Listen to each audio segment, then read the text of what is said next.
The following video was sponsored by the Greek American Heritage Society of Philadelphia, preserving and promoting our community's history.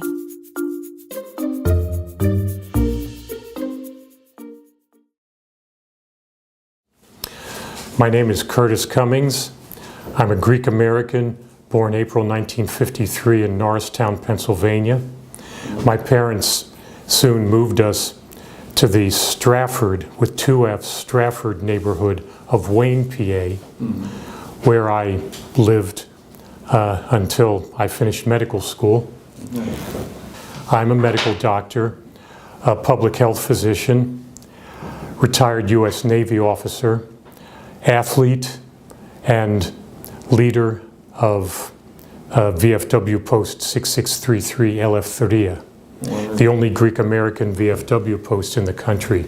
There is a Greek-American American Legion post, but we're it for the veterans of foreign wars. Wonderful. It's pretty unique, and we thank you for your service to our country. Quite welcome. Tell us a little bit about your Greek family roots on both sides, if you can. Sure can. My mother's family was settled in this area, and when my parents married, that's therefore where they stayed. In fact, we had an apartment within my grandparents' house.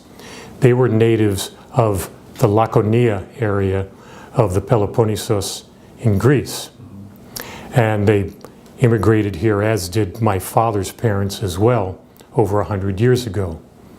And my mother's parents were married in 1923 and stayed in Norristown, where my mother and her brother were also born and raised. What about your father's side? And my father's parents were natives of the Greek island of Limnos, where they met and then came here. And he was raised in New Brunswick, New Jersey, and then met my mother at a Hellenic University Club event, introduced by my dad's best friend, the late Dr. Louis Alakakis, who was founding Archon at St. Luke's Church. And when St. Luke's Church was built, my parents became founding family of that church. My mother's father, Grandpop, his signature was on the founding charter of St. George's Cathedral in Philadelphia, which was all we had for a church coming in from the suburbs. And then when St. Luke's was built, my father's signature is on the founding charter of that church. So we were raised as a St. Luke's family. As a teenager, I was in Goya for a couple years, and Hellenic University Club I didn't join until I moved to New York, which I'll tell you how that came about. It was for my medical specialty training. And then I've been a member pretty much ever since the early 1980s. I'm second generation, and my parents were born here, and soon after they were married in 1949, it was a tough time to have a funny name and to look funny, so they changed their name. And although I was baptized at St. George's Konstantinos Kamamis, but on my birth certificate it's Curtis Elliott Cummings. Was there an epiphany? What took place for you? You heard it in Greek and you glazed over it, or did it strike you and over time you wanted to possibly embrace it or move forward with using more of a Greek name? I'd like to know a little bit more about that. We always knew a few words, okay? And actually, my parents sent us to Greek school for 1 year. It was also not convenient. It was 20 minutes away. As time passed, I just became more interested in ways that I'm not really sure of. So my education, I turned down the Ivy League. I had 3 Ivy League acceptances and instead went into an accelerated pre-med program with Penn State and was at Jefferson Medical College for medical school at age 19. And where I lived, St. George's was just a block and a half away. For a time I sang in the church choir. It made sense to me. And I started having spiritual experiences singing in the choir, which I never expected. And it happened. And I still sing in the church choir. My wife Maria and I, Maria Gregory, still sing in the church choir together at our church, Annunciation Evangelismos in Elkins Park. And I still have spiritual experiences when we sing the hymns, particularly the cherubic hymns, each Sunday. You have quite an eclectic background, which we haven't discussed. I'd like to know more about your artistic and philanthropic endeavors you've indulged yourself in. One being working with the Boy Scouts, and the other one singing. And if there's some others, I'd love to hear more about those. Thank you. Nice questions. The thing for us to do when we were kids, for me it was 8 years old, was to join the Boy Scouts. We all wanted to put uniforms on as our parents and grandparents had. Okay. Now you can join the Cub Scouts even younger. You can join at 6. That would have been nice. Went all the way through Cub Scouts, on to Boy Scouts. I not only found out that it made sense to me, but also it was fun. And past people in my life, including my wife, will say, you can sleep in a tent. I'll sleep in the Holiday Inn or at another hotel. I'm comfortable sleeping on the ground, and if it rains, I know what to do, and I know how to stay safe and warm and dry. I am, and my 2 sons were all Eagle Scouts. When I made Eagle Scout, I was young. I was only 15, although some people do it younger. And it wasn't that hard. You just had to read the handbook, read the requirements, and get them done. I thought I would be a Boy Scout leader my whole life. Well, 3 weeks after graduating high school, I was already at Penn State in a really intensive pre-med program in the summer. So I didn't go back as a leader until my sons became of Boy Scouts age. And I've been an assistant scoutmaster first in Elkins Park Troop 7 and now with Cheltenham 22 ever since 1999. You recently, as of just, I think, a few years ago, taken on a new role, helping to preserve part of our community's history by managing the affairs of this VFW Post that we talked about briefly. Tell us a little bit about how that has enriched your life and why you're doing it. I joined the Post more than a dozen years ago. I was still working full-time. I can tell you more about my work. It's a little less intense now. And actually I was prompted to join by an uncle by marriage, Nick Giannopoulos, who was one of Philadelphia's top structural engineers. And I'm very proud to have been related to him. His wife, the late Nettie, who just passed away last year, was my mother's best friend at University of Pennsylvania. Back then when women didn't have careers and didn't go to college. And they were also second cousins. Nick said, please join the Post. We need some younger people and we're getting older. So I did, and about 4 years ago, when one commander passed away and another one stepped down, they needed leadership. The post of quartermaster, I also act as the adjutant, and it's a lot of work to do both. The quartermaster handles the finances and the books, everything that comes in and everything that goes out. Also making the reports and the bills that we have. It's called the report of bills in our agendas. The adjutant is a communicator. The average age in our post is about age 87. And there are only maybe 4 of us who were under the age of 80 in the post. So I felt not just motivated, I thought it was my mandate to step in and to make things run. Our commander now is George Robus, but basically I run the meetings and I run most of our affairs with his wise advice. He's a really good guy and very smart, but I'm doing a lot of the work. And so to back up in time a little bit, my father was not just a veteran. He was told by guidance counselors at New Brunswick High School, "Oh, I don't think you should go to college." He looked at an immigrant who would speak Greek to his friends at the high school and then English to the teachers. He was a good athlete, as it turned out. Went to Rutgers anyway, was captain of the tennis team when he was drafted.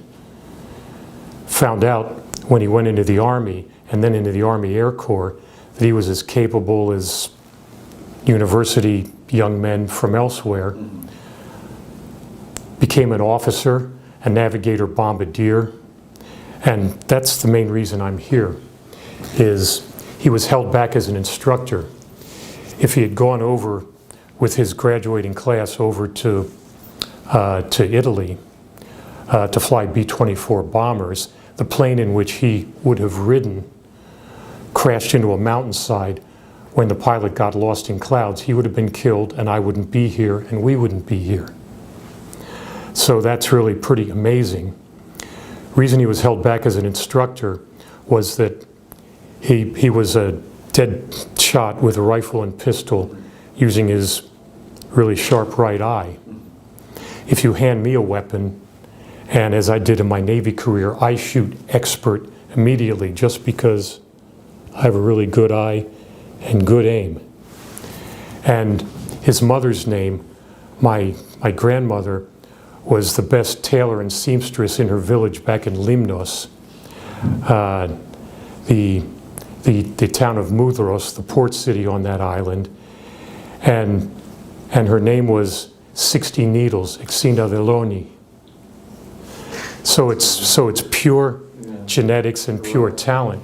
And then my older son, Elias Elliott, picks up a Boy Scout rifle, never having held one before, and he shoots expert.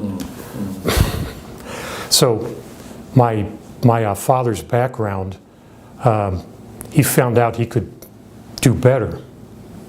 He took the GI Bill and he finished his undergraduate degree at NYU, his master's at CCNY, City College of New York. When he met my mother, who was a student at University of Pennsylvania, we can live the Greek immigrant's dream here.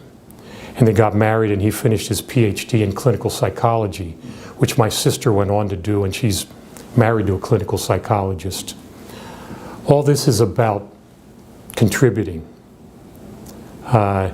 It's about taking care of people, which is what I've done for my whole career. My grandpop wanted to send his children to college. And from Norristown, what was the best college around? And you could ride the trolley to the 69th Street subway and take it down to the University of Pennsylvania. So both his kids went there. And they took music lessons. Okay, that was Grandpop's ambition. So my mother and her brother, Nick, who just passed away not too many years ago, both had violin lessons, played in the orchestra in Norristown High School, and she also played piano. And she was pretty good, and I could hear her playing and singing harmony to the melodies when I was a kid. And I asked her what she was doing. She told me, and it made sense. She was singing in parallel thirds musically, the alto's part, not a soprano, unlike my wife. And so I could hear harmony as a kid. It was just in my head. And starting in elementary school, I sang in the choruses. Junior high school, showed up to the auditions, and My first year of high school, I got the lead in the musical as a 10th grader. I was in districts and regionals then. Stayed in the choruses at Penn State. Was the only freshman bass to make the Penn State Singers. I realized I was pretty good. The medical school had a choir, founded by a fellow med student who's a physician who still conducts it. Didn't even take lessons till I was at Penn State. By the 70s, by the time I was 20, I was singing semi-professionally as a paid soloist in a churches, but mostly one. And sang with an opera company for one season in the 80s.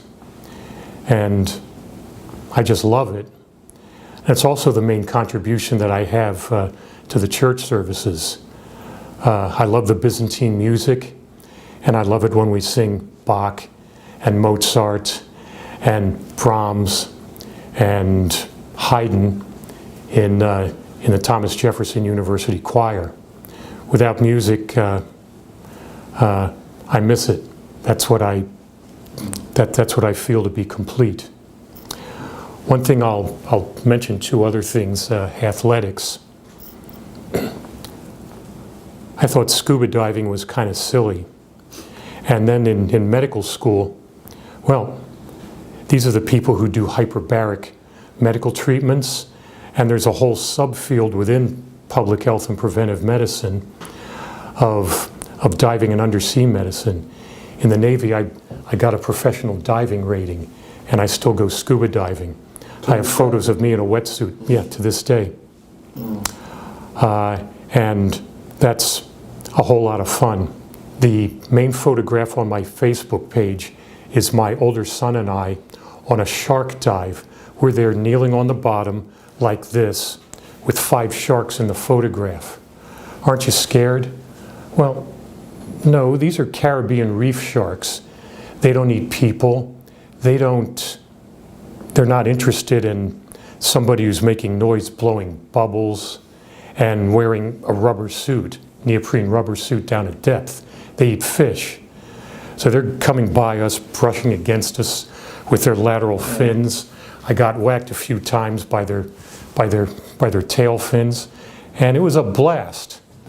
This might not have been what you're driving at, but to preserve our culture with the VFW Post 6633, I'd like to appeal out there to any veterans who are not yet a member of our post, or any family members who have veterans or someone who's active duty. Please join our post. We have people who are as far away as Charlottesville, Virginia, and northern New Jersey, and even Texas, although he doesn't come to meetings, and he quit phoning in. That's another story. This is how to maintain our culture. As well, I'll be a steward of our church. Well, I've been a steward of 3 different churches, but this church since 1996, and I'll remain that the rest of my life. Maintaining and contributing to the Greek American culture as long as I'm alive. I'm happy for that, and I feel privileged to be able to enjoy life this way. One other thing that I still do also ever since the early 80s is that I'm a senior black belt in the martial art Aikido. 4th degree black belt, and I can put my uniform on for you with my black belt. It's just out in the closet there. And it's a good martial art for women, by the way, but we frown on injuries, which is how an old guy can show up. And one of our members is a basketball player, former basketball player from UPenn. He's about 6'7", and I can throw him around, but he can throw me around too. And we have a black belt, a woman who's about this tall. She can throw him too. It's a user-friendly martial art. For more information about sponsoring or viewing the interview series, visit the Greek American Heritage Society of Philadelphia online at gahsp.org.